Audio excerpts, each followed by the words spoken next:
மக்களை காப்போம், தமிழகத்தை மீட்போம் என்று கூறியிருக்கிறார் எதிர்க்கட்சித் தலைவர் எடப்பாடி பழனிசாமி அவர்கள்.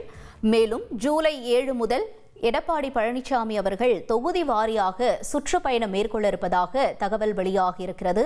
கோவை மேட்டுப்பாளையம், கவுண்டம்பாளையம் தொகுதியில் சுற்றுப்பயணத்தை தொடங்குகிறார் எதிர்க்கட்சித் தலைவர் எடப்பாடி பழனிசாமி. தொடர்ந்து தஞ்சை மாவட்டம் உரத்தநாடு, பட்டுக்கோட்டை, பேராவூரணி சட்டமன்ற தொகுதியில் முதற்கட்ட சுற்றுப்பயணத்தை நிறைவு செய்ய இருக்கிறார். முக்கிய செய்தியாக நாம் பார்த்தோம்.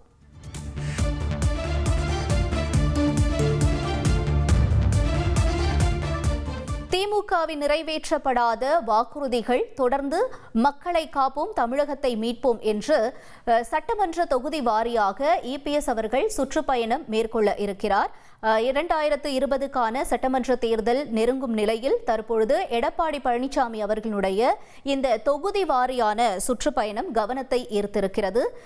தமிழக அரசின் நடவடிக்கைகள் குறித்து இபிஎஸ் பரப்புரை மேற்கொள்வார் என்ற தகவலும் வெளியாகியிருக்கிறது. மேலும் திமுகவின் நிறைவேற்றப்படாத தேர்தல் வாக்குறுதிகள் குறித்தும் பரப்புரை மேற்கொள்வார் என்ற தகவலும் வெளியாகியிருக்கிறது. முக்கிய செய்தியாக பார்த்தோம். கோடிக்கும் அதிகமான தந்தி டிவியின் சப்ஸ்கிரைபர்ஸ் அண்ட் ஃபாலோவர்ஸ் குடும்பத்தில் நீங்களும் இணையுங்க.